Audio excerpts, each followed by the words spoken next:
পশ্চিমবঙ্গের দক্ষিণ ২৪ পরগনার বারুইপুরের পুরন্দরপুর শ্মশানে মৃতদেহ সংস্কারের দায়িত্ব পালন করছেন এই মহিলা ডোম, নাম টুম্পা দাস। বাবা মারা যাওয়ার পরেই তিনি এই কাজে যুক্ত হয়েছেন। এখন তার এই কাজের প্রতি অগাধ ভালোবাসা। সাধারণত শ্মশানে পুরুষ ডোম থাকে, কিন্তু এখানে কাজটি এই মহিলাই চালায়। কারণ শ্মশানে যে কাজ করতে হয় তার জন্য শুধু শারীরিক শক্তি লাগে না, মানসিকভাবেও শক্ত হতে। টুম্পা দাসের এই দৃঢ় সংকল্প ও সাহস তাকে উদাহরণ করে তোলে। তিনি সমাজের স্টেরিওটাইপগুলি ভেঙেছেন। পশ্চিমবঙ্গের এই প্রথম নারী ডোম টুম্পা দাস বলেন, আমি মৃতদেহের চেয়ে জীবিত মানুষকে বেশি ভয় পাই। শ্মশানে একমাত্র মহিলা কর্মচারী। টুম্পা শুধু পুরন্দরপুর শ্মশানে কর্মরত একমাত্র মহিলা নন, তবে তিনি সমগ্র পশ্চিমবঙ্গের প্রথম মহিলা ডোম।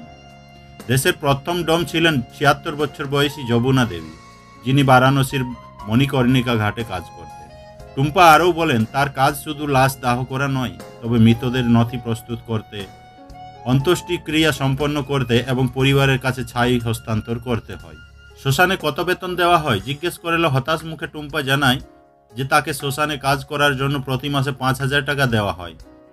এতে অল্প বেতনে সংসারের খরচ মেটে কিনা জানতে চাইলে তিনি বলেন, অনেক সময় মৃতদের পরিবার কিছু অতিরিক্ত টাকা দিয়ে দেয়, যা দিয়ে কোনো না কোনোভাবে জীবিকা নির্বাহ হয়। বিয়ের প্রস্তাব আসতেই পিছিয়ে যায় স্বজনরা। টুম্পার বয়স ২৯ বছর এবং সে এখনও বিয়ে করেনি।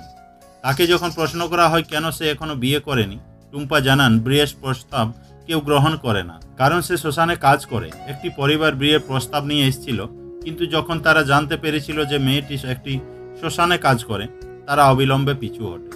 টুম্পা একটা দীর্ঘ নিঃশ্বাস ফেলে আত্মবিশ্বাসের সাথে বলে, আমি আমার পরিচয়কে ভালোবাসি, আমার কাজকে ভালোবাসি।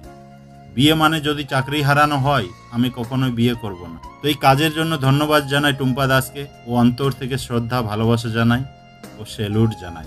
ভিডিওটা বেশি বেশি করে শেয়ার করার অনুরোধ করব, কারণ এই ভিডিওটা দেখে অনেক মেয়েরা তাদের নিজের মনের শক্তি বাড়াতে পারবে।